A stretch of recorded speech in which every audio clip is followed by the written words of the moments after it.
Hello everyone, welcome to pharmacy India. आज के इस टॉपिक में हम सीखने वाले हैं एंटीकोएगुलेंट ड्रग्स के बारे में। तो चलो शुरू करते हैं बेसिक इंट्रोडक्शन से। Basically what are anticoagulant drugs? Anticoagulant drugs क्या होते हैं?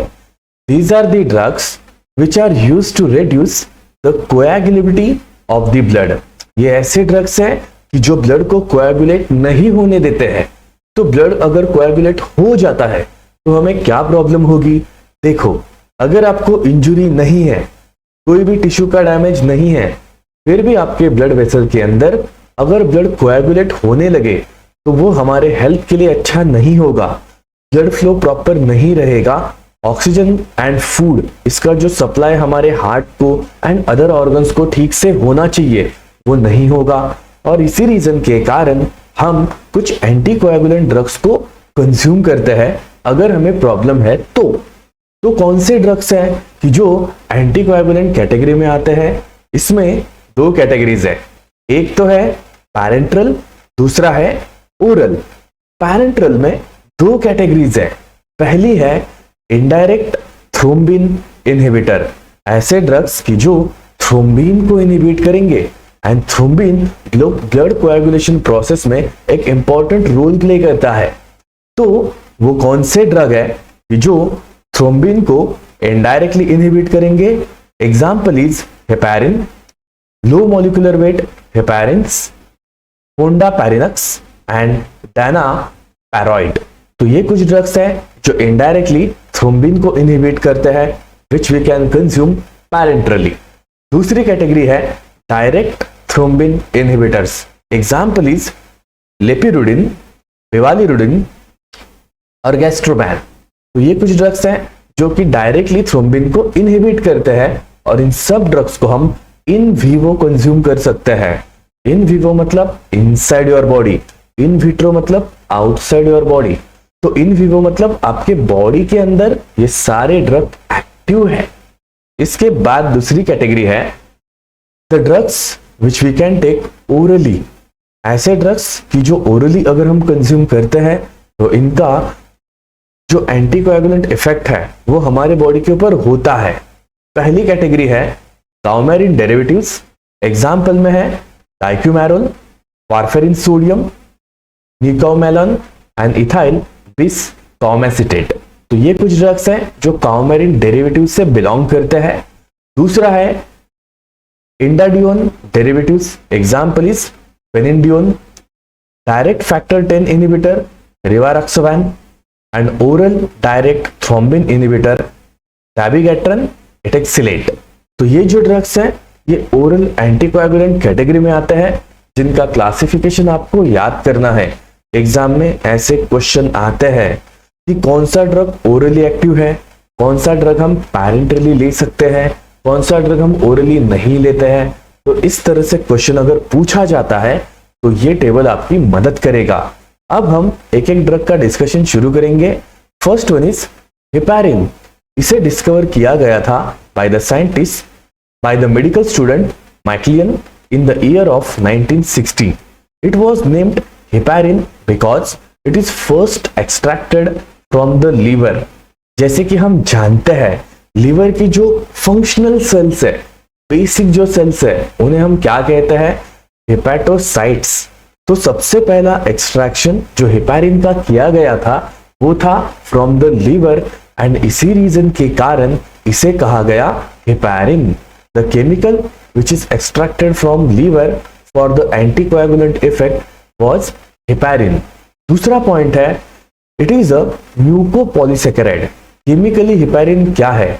एक म्यूकोपॉलीसेकेराइड है found in the mast cell of liver. तो लीवर के अंदर अगर ये हेपारिन आपको मिल रहा है तो एग्जैक्टली कहां पे मिलता है? It is located in the mast cell. Second thing, it is also located in the mast cells of the lungs and intestinal mucosa. तो क्वेश्चन अगर आपको आता है कि हेपारिन का मेन लोकेशन आपको कहां पे मिलेगा? एक तो है मास्ट सेल, बट कौन सी वाली? Which is located in the liver, lungs and intestinal mucosa. Heparin is the strongest acid in the body. Very very important key point, ये आपकी जीपैट में भी मदद करेगा। Strongest acid present in the body, correct answer is heparin and it is a glucosaminoglycan. Basically ये glycosaminoglycan category से belong करता है। अब इसका मैकेनिज्म ऑफ एक्शन देखते हैं। Heparin, it binds and activates plasma antithrombin 3। Basically heparin क्या करता है, हमारे ब्लड के अंदर एक फैक्टर है उसे बाइंड करके एक्टिवेट कर देगा, जिस फैक्टर का नाम है प्लाज्मा एंटीथ्रोम्बिन 3। मतलब ये थ्रोम्बिन के अगेंस्ट एक्ट करता है। इट डिग्रेड्स द थ्रोम्बिन, ये क्या करेगा, थ्रोम्बिन को पूरी तरह से डिग्रेड कर देगा and coagulation factor 10A and 9A। तो degradation of the thrombin including degradation of the factors which are responsible for coagulation, ये हेपेरिन का काम है। तो कोएगुलेशन के लिए कोई फैक्टर अगर अवेलेबल नहीं है तो it will prevent conversion of fibrinogen to fibrin. तो फाइब्रिनोजन का कन्वर्जन फाइब्रिन में नहीं होगा एंड फाइब्रिन अगर नहीं फॉर्म होता है तो क्लॉट नहीं बनेगी and through this it can give anticoagulant effect. तो इस तरह से आप मैकेनिज्म ऑफ एक्शन को बता सकते हैं। तो फर्स्ट क्या हुआ, हेपेरिन ने एंटीथ्रोम्बिन 3 फैक्टर को एक्टिवेट कर दिया, जिससे कि thrombin and blood coagulation factor 10 and 9 इन दोनों का डिग्रेडेशन हो गया, जिसके कारण फाइब्रिनोजन का कन्वर्जन फाइब्रिन में नहीं हो सकता एंड फाइनली आपको मिलता है anticoagulant effect. So this is the mechanism of action of heparin. अब इसके कुछ फार्माकोकाइनेटिक पैरामीटर्स को स्टडी कर लेते हैं। ओरली हेपेरिन इफेक्टिव बिल्कुल नहीं है। It is given through IV route और सबक्यूटेनियस रूट। हेपेरिन को हम ज्यादातर इंट्रावेनसली या सबक्यूटेनियसली ही दे सकते हैं। ओरली देने का इसका कुछ फायदा है नहीं, क्योंकि स्टमक एंड इंटेस्टाइन का एसिड इसे डिस्ट्रॉय कर देगा। But it should not be given through intramuscular route. आप हेपेरिन को इंट्रामस्कुलरली नहीं दे सकते बिकॉज इट मे कॉज हेमाटोमास। इसके कारण ब्लड, जो भी ब्लड वेसल है वो डैमेज हो जाती है and it causes collection of the blood outside the blood vessel. तो जहां पे भी आप हेपेरिन इंजेक्ट करोगे at the site of injection local bleeding हो सकती है which can also result in erratic absorption. तो हेपेरिन का एब्जॉर्प्शन इंट्रामस्कुलर रूट से प्रॉपरली नहीं होता और इसके कारण हेमाटोमास जैसी प्रॉब्लम क्रिएट होती है। Second point is it may cause irritation. इसके कारण इरिटेशन भी होता है। दैट्स वाई इंट्रामस्कुलरली ये मेडिकेशन हम जनरली नहीं लेते हैं। It given through intravenous route. Generally इसे हम इंट्रावेनसली कंज्यूम करेंगे। Onset of action is immediate. इसका जो भी एक्शन है वो इमीडिएटली शुरू होता है and it reaches to the peak in 5 to 10 minutes. 5 से 10 मिनट में इसका मैक्सिमम कॉन्सेंट्रेशन आपके सिस्टमिक सर्कुलेशन में आ ही जाता है एंड उसका जो पीक इफेक्ट है वो 5 या 10 मिनट में आपको मिल ही जाता है and clotting time returns to normal in 2 to 4 hours. ऐसा भी नहीं होना चाहिए कि आपके बॉडी में कोएगुलेशन हो ही नहीं रहा है तो इसका जो क्लॉटिंग इफेक्ट है वो 2 या 4 घंटे में रिकवर हो जाता है अगर आप हेपेरिन को इंट्रावेनसली कंज्यूम करते हो तो। नाउ जो भी ट्रीटमेंट आप ले रहे हो it is monitored by observing clotting time. तो हेपेरिन का जो भी इफेक्ट है उसे चेक करने के लिए आपके पास एक ही टूल है, क्लॉटिंग टाइम को मॉनिटर करना पड़ेगा। तो ये जो हेपेरिन आप कंज्यूम कर रहे हो आइदर बाय इंट्रावेनस रूट और सबक्यूटेनियस रूट, इसका जो भी मेटाबॉलिज्म है वो एक स्पेसिफिक एंजाइम के थ्रू होता है which is called as heparinase which is located in the liver. तो ये थे कुछ gunshot point for the pharmacokinetic profile of the heparin. इसका एक हम ओवरव्यू लेते हैं।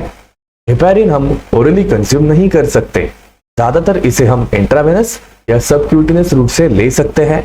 इंट्रामस्कुलरली नहीं लेना है क्योंकि इसके कारण इरिटेशन होता है, एब्जॉर्प्शन प्रॉपरली नहीं हो पाता और आपकी ब्लड वेसल्स के अराउंड ब्लड कलेक्ट हो जाता है। इट इज गिवन इंट्रावेनसली, तो इसका ऑनसेट ऑफ एक्शन बहुत इमीडिएटली शुरू होता है एंड पीक इफेक्ट आपको 5 से 10 मिनट में मिल ही जाएगा। ये पूरी रिकवरी होने के लिए 2 से 4 घंटे लगते हैं एंड ये जो ट्रीटमेंट है इसे मॉनिटर करने के लिए आपके पास एक ही टूल है which is called as clotting time measurement. And the last point is heparin का मेटाबॉलिज्म हमारे बॉडी के अंदर कौन सा एंजाइम करता है? Correct answer is heparinase. तो these are the pharmacokinetic profile of the heparin. अब इसके एडवर्स रिएक्शंस कौन से हैं? Bleeding is the most common adverse reaction of heparin. अगर आप हेपेरिन को कंज्यूम कर रहे हो एंड आपका ऑपरेशन हो रहा है, आपको इंजरी हो गई, कुछ एक्सीडेंट हो गया, तो उस केस में बहुत ज्यादा मात्रा में ब्लीडिंग होगा, जिसके कारण मे भी आपको हाइपोक्सिया हो सकता है या आपकी डेथ भी हो सकती है। दूसरा पॉइंट है हेपेरिन के कारण हाइपर सेंसिटिविटी रिएक्शन होती है, स्किन के ऊपर रैशेस एंड इचिंग होने लगता है। एलोपेशिया भी होता है but it is reversible. Hair loss होता है बट ये कंडीशन हम रिवर्स कर सकते हैं। Osteoporosis can occur on long term use of heparin. अगर आप हेपेरिन को लंबे समय के लिए यूज करोगे तो आपके बोन्स के अंदर छोटे छोटे होल्स क्रिएट हो सकते हैं which is called as osteoporosis. Next one is hypoaldosteronism. अब इस केस में क्या होगा, अल्डोस्टेरॉन की जो लेवल है आपके बॉडी के अंदर डिक्रीज हो जाएगी and aldosterone renin angiotensin aldosterone system का एक इंपॉर्टेंट पार्ट है जो आपके ब्लड प्रेशर को इंप्रूव करता है। अगर इसकी लेवल कम हो गई तो आपका ब्लड प्रेशर, अगर हाइपोटेंशन है तो वहां पे इंप्रूव नहीं होगा। तो हेपेरिन का और एक साइड इफेक्ट है, इट कॉजेस हाइपोअल्डोस्टेरोनिज्म। कभी कभी हेपेरिन का रेजिस्टेंस भी क्रिएट होता है। कैसे, देखते हैं। पॉइंट नंबर 1, अगर आपके बॉडी के अंदर हेपेरिन बाइंडिंग प्रोटीन बहुत ज्यादा कॉन्सेंट्रेशन में है in your plasma, they competitively inhibit binding of heparin to the antithrombin. अगर हेपेरिन को बाइंड करने वाले प्लाज्मा प्रोटीन आपके प्लाज्मा के अंदर बहुत ज्यादा है तो क्या होगा, हेपेरिन का ज्यादातर बाइंडिंग उन प्रोटीन्स के साथ होगा और वो हेपेरिन एंटीथ्रोम्बिन के साथ कंबाइन नहीं कर पाएगा। एंड अगर वो एंटीथ्रोम्बिन के साथ कंबाइन नहीं करता है तो आगे का जो एंटीकोएगुलेंट पाथवे है वो कंप्लीट नहीं होगा। सो ये है पहला मैकेनिज्म जिसके थ्रू हेपेरिन के अगेंस्ट रेजिस्टेंस डेवलप हो सकता है। दूसरा पॉइंट है हेपेरिन क्लियरेंस में be accelerated in some patients leading to resistance. कभी कभी ऐसा भी होता है हेपेरिन का मेटाबॉलिज्म एंड एक्सक्रीशन बॉडी से बहुत फास्ट होता है तो उसका इफेक्ट हमारे बॉडी के अंदर ज्यादातर नहीं रह पाता। तो 2 रेजिस्टेंस मैकेनिज्म है जिसके थ्रू हेपेरिन की एक्टिविटी हमारे बॉडी के अंदर कम हो सकती है। तो पहला इफेक्ट था high concentration of heparin binding protein and दूसरा इफेक्ट था हाई क्लियरेंस। तो ये 2 पॉइंट्स थे जो हमें समझने थे कि हेपेरिन का रेजिस्टेंस हमारे बॉडी के अंदर किस तरह से क्रिएट होता है। Contraindications of heparin therapy. Heparin की थेरेपी हमें किन कंडीशन में नहीं लेनी है? First one is bleeding disorder. अगर आपको हीमोफीलिया पहले से ही है तो हेपेरिन लेके आप यहाँ पे कुछ नहीं कर सकते क्योंकि हीमोफीलिया में ज्यादातर ब्लड लॉस होता है, इंजरी होती है तो ब्लड लॉस होगा, बट ये ब्लड कोएगुलेशन का जो प्रोसेस है ये हीमोफीलिया में ठीक से कंप्लीट नहीं हो पाता। तो अगर किसी पर्सन को हीमोफीलिया है तो वो हेपेरिन की थेरेपी नहीं ले पाएगा। Second thing is heparin induced thrombocytopenia.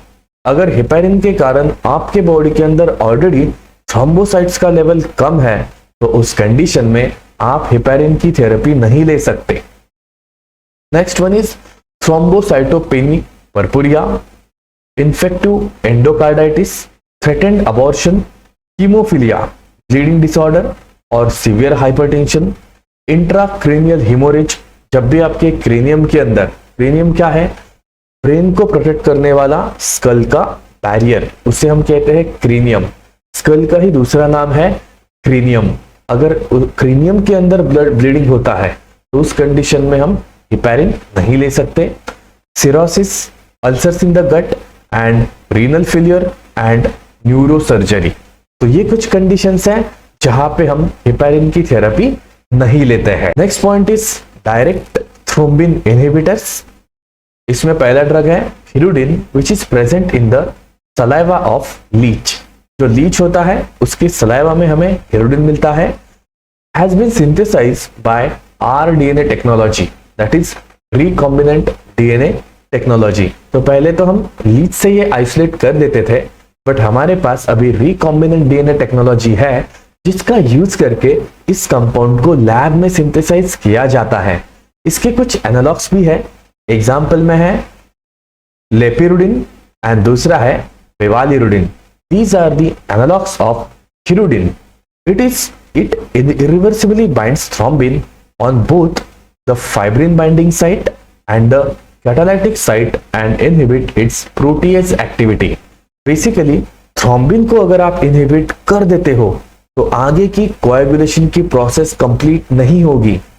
तो ये जो ड्रग है डायरेक्ट थ्रोम्बिन इनहिबिटर, तो ये क्या करते हैं, थ्रोम्बिन के साथ बॉन्ड बना लेते हैं विच इज टोटली इरिवर्सिबल, वो रिवर्स हो ही नहीं सकता। तो थ्रोम्बिन के ऊपर दो साइट्स हैं, एक तो है फाइब्रिन बाइंडिंग साइट एंड दूसरी है कैटालाइटिक साइट। इन दोनों साइट को ब्लॉक करने की वजह से थ्रोम्बिन की कोएगुलेशन करने की जो कैपेसिटी है वो फुल्ली इनहिबिट हो जाती है। They can inactivate fibrin bound thrombin in the clots. ये दूसरा काम ये भी करेंगे, जो भी क्लॉट के अंदर फाइब्रिन बाउंड थ्रोम्बिन है उसे भी इनएक्टिवेट कर देते हैं, since there activity is independent of anti thrombin 3। इसकी जो एक्टिविटी है एंटी थ्रोम्बिन 3 के ऊपर डिपेंड नहीं है। फिर भी क्लॉट के अंदर जो फाइब्रिन बाउंड थ्रोम्बिन है उसे इनएक्टिवेट करने का काम हिरुडिन, लेपिरुडिन एंड बेवालिरुडिन कर सकते हैं। The action is monitored by a partial thromboplastin time test. यहाँ पे एक स्पेसिफिक टेस्ट होती है जो ब्लड कोएगुलेशन को मॉनिटर करती है, जिसका नाम है पार्शियल थ्रोम्बोप्लास्टिन टाइम टेस्ट। तो इस टेस्ट का यूज करके आप डायरेक्ट थ्रोम्बिन इनहिबिटर्स की जो भी एक्शन है उसे मॉनिटर कर सकते हैं। There is no specific antidote unlike heparin. यहाँ पे अगर टॉक्सिसिटी हो जाती है तो आपके पास दूसरा कोई स्पेसिफिक एंटीडोट नहीं है जैसे कि हेपारिन के लिए है। तो these are the some gunshot points for the direct thrombin inhibitor. Next point is oral anticoagulants, example warfarin. इसका मैकेनिज्म ऑफ एक्शन कैसा है, सी एक ही वर्ड में है, warfarin depletes factor 7 and protein C. It also blocks gamma carboxylation of glutamate residues in the factor 2, factor 7, factor 9 and factor 10, and in the anticoagulant protein C and anticoagulant protein S. तो basically warfarin क्या करता है, it causes inactivation of factor 2, factor 7, factor 9, factor 10, protein C and protein S. इसी reason के कारण there is incomplete clotting factor molecules formed. तो ये जो पर्टिकुलर प्रोसेस थी सेकेंड स्टेप में वो कंप्लीट ना होने के कारण ऐसे क्लॉटिंग फैक्टर बनते हैं which are totally inactive. So it may cause deficiency of clotting factor 2, 7, 9 and 10 which will leads to prevention of coagulation. तो वारफेरिन ने एग्जैक्टली क्या किया, जो भी कोएगुलेशन फैक्टर्स का एक्टिवेशन था उसे ऑफ कर दिया, जिसके कारण हमारे बॉडी के अंदर कुछ क्लॉटिंग फैक्टर्स की डेफिशिएंसी क्रिएट हो गई। अगर वो क्लॉटिंग फैक्टर अवेलेबल नहीं है तो ब्लड कोएगुलेशन की प्रोसेस कंप्लीट नहीं हो सकती। तो this is the mechanism of action of warfarin. अब इसके कुछ फार्माकोकाइनेटिक प्रोफाइल्स के बारे में डिस्कस कर लेते हैं। Warfarin is completely absorbed orally. आप अगर इसे ओरली कंज्यूम करते हो तो इसका ओरल एब्जॉर्प्शन कंप्लीट होता है। About 99% drug is bound to the plasma protein. सिर्फ 1% ड्रग अवेलेबल है to show the anticoagulant effect बाकी का 99% ड्रग आपके प्लाज्मा प्रोटीन से बाइंड ही रहता है। Warfarin is available as the mixture of levo and dextrorotatory form. तो इसमें ना वारफेरिन के दो आइसोमर्स होते हैं, one is levorotatory, second one is dextrorotatory. इन दोनों का कॉम्बिनेशन होता है एक्चुअल में, but levorotatory form being more potent, potency wise levorotatory form जो है वो ज्यादा पोटेंट है। They are metabolized by glucuronide conjugation process. याद रखना ये इंपॉर्टेंट है, वारफेरिन का जो भी मेटाबॉलिज्म होगा वो किस पर्टिकुलर मेटाबॉलिक पाथवे के कारण होता है। Correct answer is glucuronide conjugation, और excretion as usual it will occur through urinary route. So these are the pharmacokinetic features of the warfarin.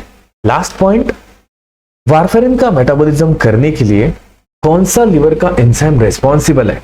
Answer is microsomal enzyme cytochrome 2C9. This is the specific enzyme responsible for metabolism of the warfarin.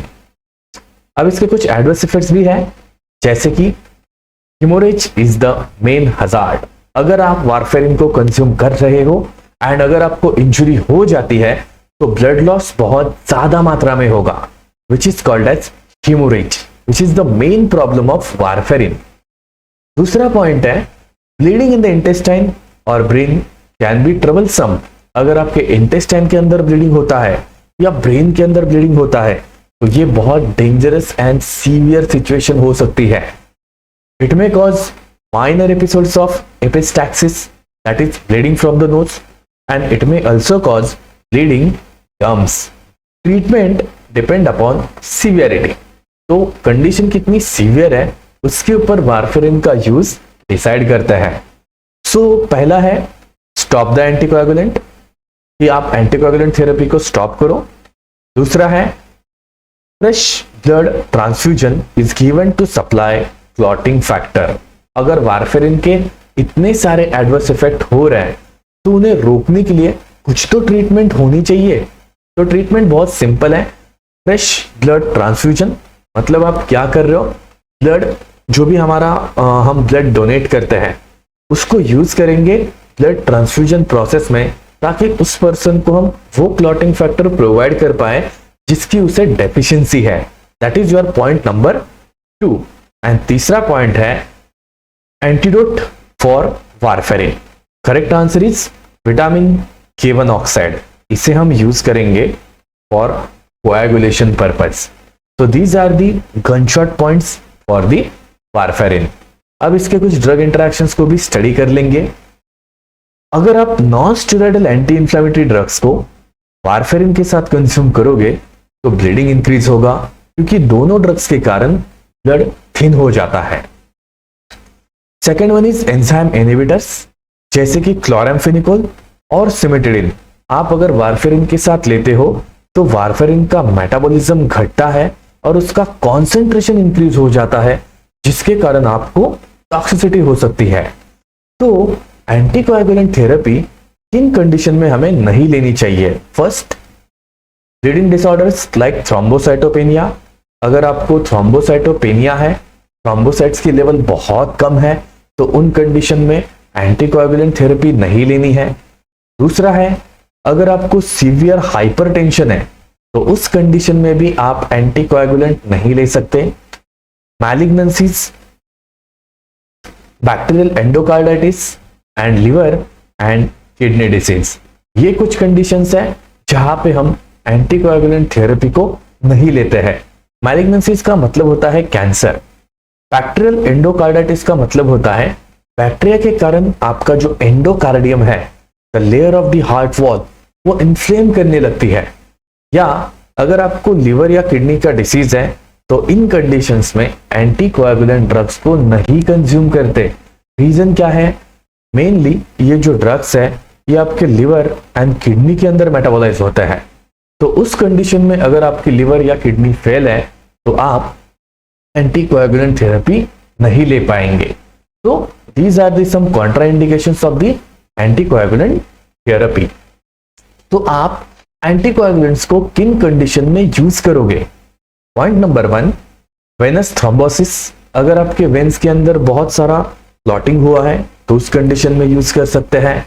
या फिर pulmonary embolism, आपकी जो pulmonary artery है उसके अंदर अगर कोई कहीं पे ब्लड क्लॉट है या एयर एंट्रैपमेंट हो चुकी है तो उस कंडीशन में हम एंटीकोएगुलेंट्स को यूज करेंगे। Post operative, post stroke patient, bedridden patient due to leg fracture and some other causes. Operation के बाद या स्ट्रोक के कारण अगर आपको कोएगुलेशन होता है ब्लड वेसल में तो उसे ठीक करने के लिए एंटीकोएगुलेंट्स का यूज करेंगे। For unstable angina, angina pectoris में क्या होता है, आपकी जो ब्लड वेसल है एक तो वो नैरो हो गई है जिसके कारण ऑक्सीजन का सप्लाई हार्ट वॉल को ठीक से नहीं हो रहा है, या दूसरी कंडीशन ब्लड क्लॉटिंग हुआ है जिसके कारण ब्लड सप्लाई ठीक से नहीं हो पा रहा है। तो दीज आर दी कंडीशंस जहां पे एंटीकोएगुलेंट थेरेपी को हम लेते हैं। And the last point is either in vascular surgery, artificial heart wall और हीमोडायलिसिस। ये जो कंडीशंस है जहां पे आपकी सर्जरी, ऑपरेशन होने वाला है, जहां पे ब्लड क्लॉट होने के चांसेस है, वहां पे ब्लड क्लॉट ना हो इसके लिए भी एंटीकोएगुलेंट थेरेपी ले सकते हैं। तो these are the uses of anticoagulant drug. यहाँ पे हमारा एंटीकोएगुलेंट सेक्शन खत्म हो चुका है। मिलते हैं नेक्स्ट क्लास में जहां पे हम डिस्कस करेंगे फाइब्रिनोलाइटिक्स।